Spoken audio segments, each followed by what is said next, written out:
Ça fait déjà quasiment un an qu'on suit l'évolution de la situation au Nigeria, notamment dans les États du nord-est nigérian affectés par Boko Haram. On parle de plus de 2,2 millions de personnes déplacées qui ont fui leur village sur ces zones pour se réfugier sur des zones plus sûres, dont 1,6 million uniquement sur l'état de Borno, qui est l'état le plus affecté par la crise actuelle et l'affrontement entre l'armée nigériane et Boko Haram, et notamment sur la capitale de cet état, Maïdougouri, qui concentre un certain nombre d'acteurs humanitaires aujourd'hui, qui concentre énormément aussi de personnes déplacées, que ce soit dans des camps informels ou auprès de la communauté haute. On se retrouve sur des taux de vulnérabilité, des niveaux de vulnérabilité extrêmes, avec des personnes qui n'ont pas accès à l'eau, ou à l'eau insalubre, ainsi qu'à des besoins de base, que ce soit des abris, que ce soit de la nourriture. Donc l'urgence d'une réponse humanitaire se fait depuis longtemps, et aujourd'hui on en est à l'heure où on se prépare à lancer une mission. Alors, en fait, le constat qui a été fait par les équipes, c'est qu'il y a des besoins de deux ordres. Sur la ville de Maïdougouri elle-même, où se concentrent énormément de réfugiés, apporter de l'aide dans les quartiers qui ne sont pas couverts par l'aide humanitaire actuelle.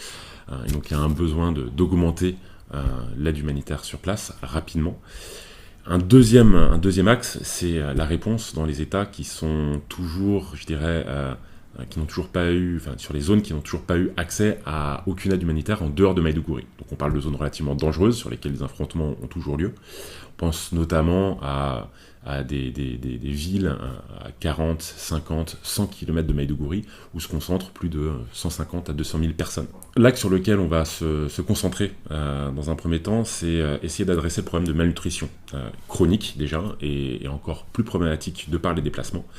On a des taux de malnutrition sévères, extrêmement élevés dans la zone, et l'idée va être de pouvoir répondre aux problèmes de malnutrition, que ce soit par nous-mêmes ou que ce soit aussi par des partenariats avec des acteurs de santé.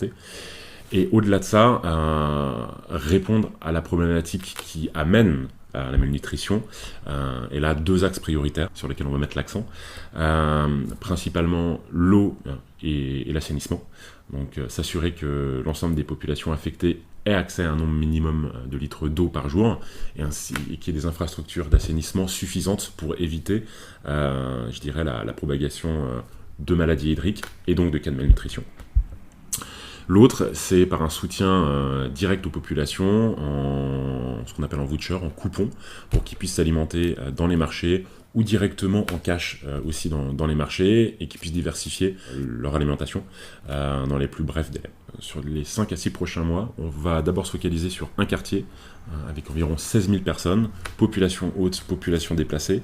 Sur les zones en dehors de Maïdougouri, les flux de population sont extrêmement mouvants, la sécurité aussi avance énormément, mais on va être à peu près sur le même ordre d'idée, donc 20 000 personnes qu'on va essayer de couvrir, pareil, sur une période allant de 3 mois à 6 mois.